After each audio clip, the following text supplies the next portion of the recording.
प्रश्न ही नहीं है कि भारत पंथ निरपेक्ष राज्य है या नहीं है। हमारे संविधान की प्रस्तावना खुद कहती है कि भारत एक पंथ निरपेक्ष राज्य है और भारत के लोग उसे पंथ निरपेक्ष राज्य बनाते हैं।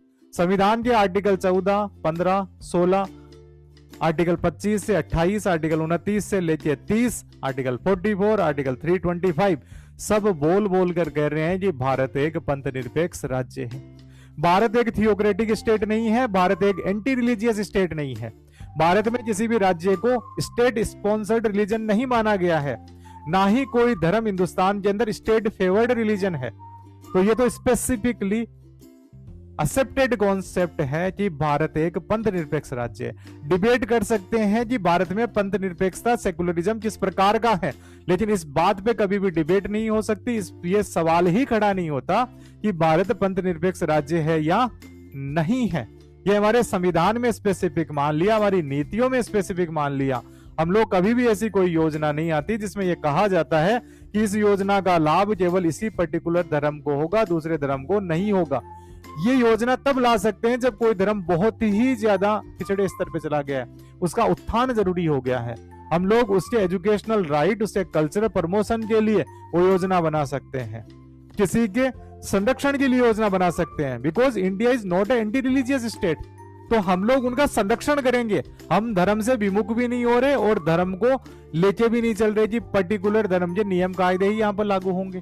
तो संरक्षण रहेगा हमारे संविधान का धर्म को, संरक्षण रहेगा हमारे राज्य का धर्म को, क्योंकि लोगों ने यह कहा है कि हमें liberty of belief, faith and expression, religion की हमें स्वतंत्रता है। जब ये सब चीजें हैं तो ये सवाल खड़ा ही नहीं हो सकता कि भारत एक पंथ निरपेक्ष राष्ट्र है या नहीं।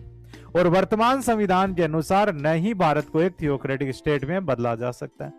अब ये बातें तो हम लोगों ने डिस्कस कर ही ली कि संविधान के अंदर जब ये मान लिया गया कि पंथ निरपेक्षता बेसिक स्ट्रक्चर है, सेकुलरिज्म एक मूल ढांचा है संविधान का, एसआर बोमई केस में स्पेसिफिकली माननीय सर्वोच्च न्यायालय ने जब कह दिया है, तो यहां पे ये सवाल ही नहीं उठता कि हिंदुस्तान कभी भी थियोक्रेटिक स्टेट में बदला जा सकता है। हिंदू वैल्यूज को बढ़ाना और पर्टिकुलर एक धर्म को राज्य का धर्म अपनाना, दोनों में अंतर है। वैल्यूज को हमेशा प्रमोट किया जाएगा, इसीलिए तो फंडामेंटल राइट बनाया है। वैल्यूज किसी भी धर्म की हो जो सर्वधर्म संभाव को आगे बढ़ाती है, सभी के कल्याण को इंश्योर करती है, और हर धर्म के अंदर जो पॉजिटिव बातें हैं वो सबका कल्याण इंश्योर करती है। ने अब राज्य को एंटी रिलीजियस नहीं बनाया, क्योंकि उसे अच्छी बातें भी ग्रहण करनी थी। लोगों का कल्याण, आध्यात्मिक कल्याण कैसे होगा? राज्य केवल ये जिम्मेदारी नहीं लेता कि वो भौतिक उत्थान करेगा लोगों का, लोगों की केवल वो सुरक्षा इंश्योर करेगा। राज्य की यह भी जिम्मेदारी है कि वह लोगों के आध्यात्मिक विकास के अंदर भी अपनी भूमिका निभाए, क्योंकि it is a duty of the state for the complete development of a citizen.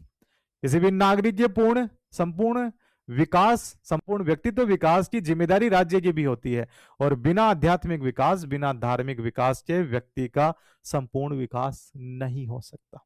धर्म हमें सोचने का तरीका देता है, धर्म हमें विश्वास करने का तरीका देता है, हमारी भावनाओं को एक्सप्रेस करने का तरीका देता है। धर्म हमें एक राह दिखाता है, विश्वास की, खुद को बलवान बनाने की, किसी में फेथ प्रकट करने की, और एक सही राह पे चलने की। जब ये सब चीजें धर्म सिखा रहा है तो राज्य विमुख नहीं करेगा।